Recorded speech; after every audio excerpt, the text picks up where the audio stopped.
What is up, you guys? So I just upgraded my CPU, which is a 5700X3D to a 9800X3D. A lot of people say that the 5700X3D is like super future proof and can't be bottlenecked. Well, I'm about to prove that wrong in a couple of games. Also just doing some general benchmarks so you guys can get an idea of the performance difference.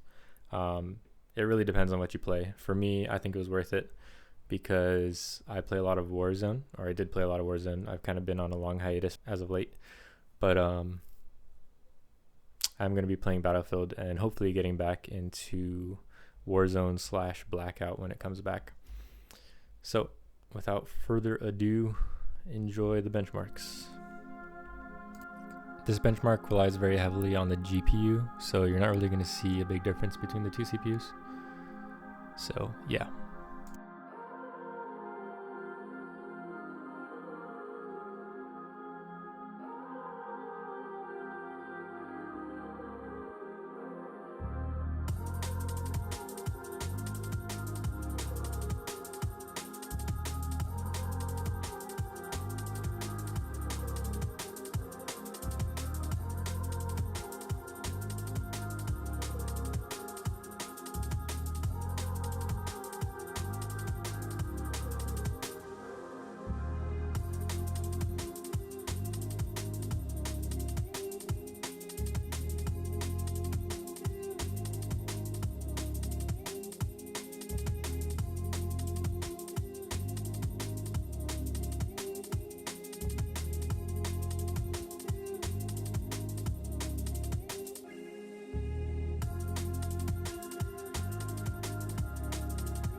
In this game, you're going to see a really big difference. This is one of the main games I did the upgrade for.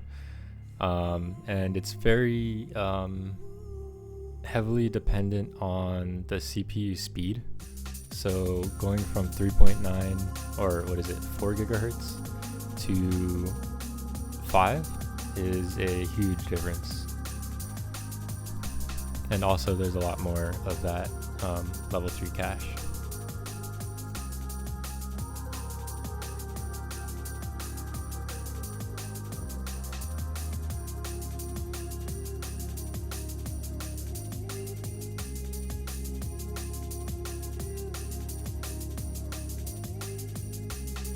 In Battlefield, I kind of expected a bigger difference, but the difference is still pretty significant. I probably could have lowered my graphics settings on 1440p to make a bigger difference, but at 1080p you do see the gap widen, so the CPU is doing a lot more work. It's just not as apparent because of the settings I run, and I didn't want to test a bunch of settings. I'm not like a professional benchmarking channel, but I wanted to get out some benchmarks so you guys can see if you play similar games as me and use settings where the game looks good. So yeah.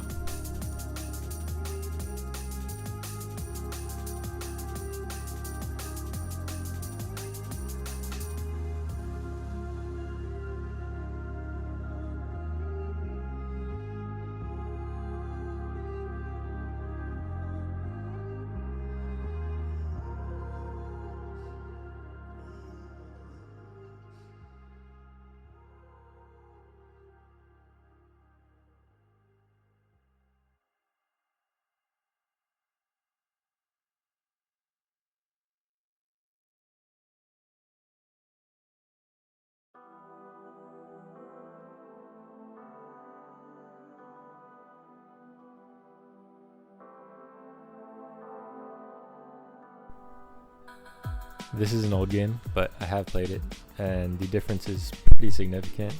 It is on DirectX 9, so take that as you will. And this is at 1080p, so also take that as you will. But it does show the raw power difference between the 9800X3D and the 5700X3D. This is a good game, by the way.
FPS doesn't really matter as much in racing games, but it is nice to have a smooth gameplay, although you don't need the most powerful CPU to achieve that. As you can see on my left, my 5700X3D does just fine, but there is a pretty good gap between the two CPUs in this game, so I don't know, if you're a sim racer and you stream at the same time, you know, maybe it's worth it if you're running a high refresh rate monitor and care about your frames.